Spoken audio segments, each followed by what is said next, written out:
On the second day of a personal transformation seminar, sitting with a room of 150 other people, my seminar leader turns to us and says, on the break, I want you to go call your parents, apologize to them, come back ready to share.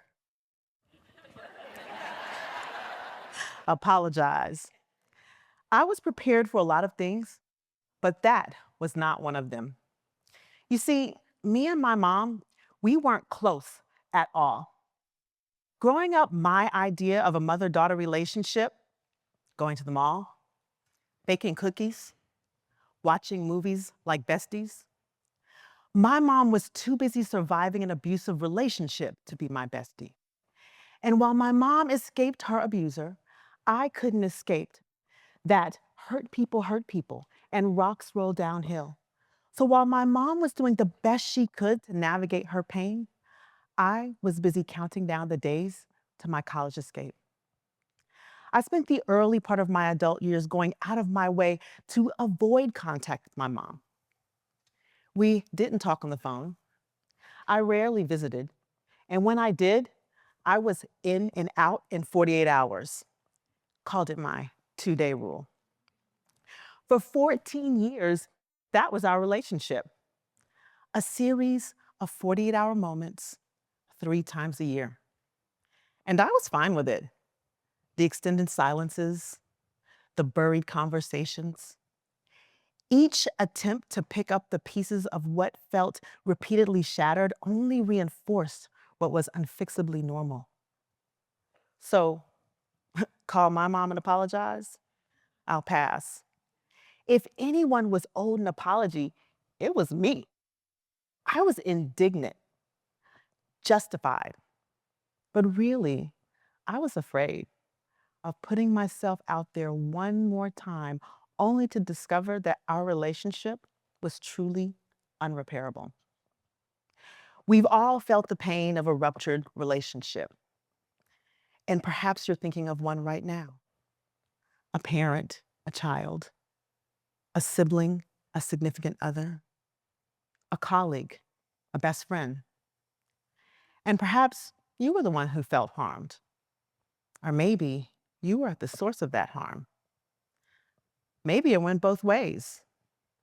In the end, did you decide to let that relationship go? Do you still long to mend what was broken? I wanted my relationship with my mom to work. After all, she is my mom. But not all relationships need to be mended. Some need that completion. Yet for those relationships we still long to heal, why does taking that first step sometimes feel impossible? We're all socialized differently to what apology is supposed to look like based on our culture, our conditioning, our unspoken family rules. When my mom wanted to apologize, she took us to the mall, cooked our favorite meal, or treated us to our favorite restaurant. She didn't say the words. I once asked a community of over 1,000 people why they might avoid apology. And here's some of what they said. I will not apologize for something that was not my fault. Apologies make me look weak. My apology might escalate the situation. I'll likely be gaslit or invalidated. Not worth it. If they're not invested, why should I be? It won't make a difference, so why bother? Any of those sound or feel familiar? Shame is another predictor of people avoiding apology. In fact, the shame can be so deep that even when we really value the relationship, we'd much rather disappear than face the possibility of that rupture. And trauma, from abuse, from toxic family dynamics, from cultural conditioning, is a major barrier to the apology and repair process. And this is backed by science. University of Pittsburgh's Karina Schumann has conducted multiple studies that show that all of these reasons are barriers to the apology and repair process. Now, apologizing is a first step. And it's important to recognize that saying I'm sorry alone can also be inadequate. That's because saying I'm sorry, it can open doors, it can unlock willingness, but I'm sorry is not healing. For a wound to heal, the injury must first be repaired. Sitting in the car that day, determined to do what I was told, but wondering why, a question surfaced. What would make it worth taking the risk one more time to repair this relationship with my mom? And what might be possible on the other side if I did? Immediately, I thought of my future child. I thought about how I didn't have a relationship with my own grandmother and how I felt very disconnected from that side of the family as a result. Christine Langley-Obao says, "We repeat what we do not repair."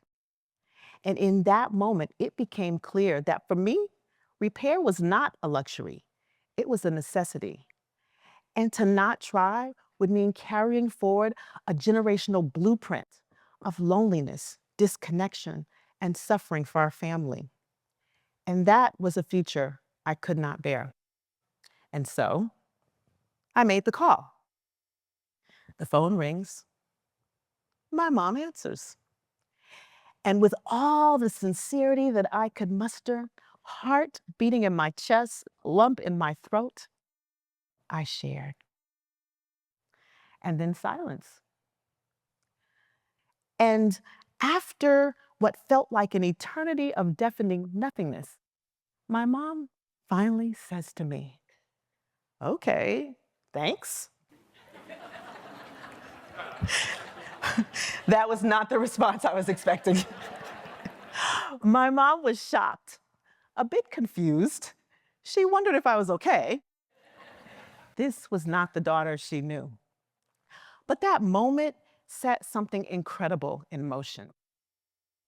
Now, you might be wondering what exactly I said that day in the car, and I promise I'll tell you.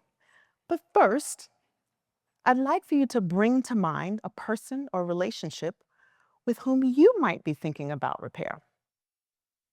Ask yourself, what is at stake that would make it worth you taking that next step? And what might be needed to set in motion the transformation of that relationship? A moment of willingness, a moment of courage, a moment of humility. Now, I know becoming willing to do something like this is a journey in and of itself. And I've developed a repair roadmap to help guide and ground you through what can feel like a very challenging process. The process is REMAP, and it is an acronym for 5 important steps that we can take that move us toward and through the repair process. Let's walk through these steps together. I will share how they showed up with me and my mom, and I invite you to map them on for yourselves. It starts with recognize and reflect. That day in the car, I not only recognized my resistance to apologizing to my mom, I recognized the cost of that resistance. I had to reflect on what I was truly committed to and what was at stake. Moving through that resistance was not easy, but it was embracing emotional awareness, honesty, and courage that helped me to reconnect with the feelings I had been turning away from and burying so that I could be vulnerable enough to let my emotions with my mom show. And while going first isn't easy, modeling and mirroring gave me and my mom a template for how to be with one another and engage that day in the car and in the many repair moments that came afterwards. Acknowledgement and accountability were crucial in me and my mom being able to rebuild our relationship. Research shows that one of the most important aspects of repair is not only acknowledging harm, but being willing to be accountable to the impact of that harm. And here's what that looks like. Mom, thank you for raising me. I know you did the best you could with the resources you had at the time. And I'm sorry for withholding my love, my affection, and for creating so much space between us all these years. I want us to heal. And if you're open, I would love to build a new mother-daughter relationship with you. That is what I said in the car that day. No wonder she was confused. Now, repair is not supposed to look perfect, and it doesn't happen overnight either. And that's why it's so important to practice progress over perfection. It took years for me and my mom to get to where we are now, and we are still pulling back the layers. But it was embracing the mess, our mess, over and over again with courage and commitment that ultimately transformed something that we had been resigned to be unmendable. Where are you in the remap process? Perhaps you're recognizing your own resistance, or maybe you're reflecting on how you feel and what's at stake. Maybe you're acknowledging your wounds and ready to model something new. Wherever you are, it's just fine. But if you're ready, I invite you to imagine you're now on the other side of that repair. What are you seeing, hearing, feeling? And what's possible that wasn't possible before? 14 years ago, I had a 2-day rule with my mom, and today she's one of my most frequent calls. That transformation did not come with certainty. It came with a phone call I didn't want to make, words I wasn't sure I believed, and a future I couldn't imagine possible. And now my son gets to have the relationship with his grandmother that I didn't get to have with mine. And me and my mom, we got to heal, both individually and together. And I'm breaking cycles for our family. I can trace all of that back to one courageous moment. We all have the opportunity for that moment. What if we all reached out and chose repair? Imagine the ripple it could create in our families, in our communities, in our workplaces. Potential decades of anger, hurt, resentment released. Generational patterns interrupted. Families, communities, societies no longer organized around old wounds. Trust and connection becoming possible again. The opportunity to repair is for you, and it's also bigger than you. The future of our relationships, individually and collectively, will not be determined by who is right and who is wrong, rather by who is willing to choose courage over comfort, connection over certainty, possibility over protection, and healing over history. I'll leave you with this final quote by Natasha Preston. Even the things that seem broken beyond repair still have the chance of becoming whole again. It just depends on how willing you are to rebuild them. Thank you.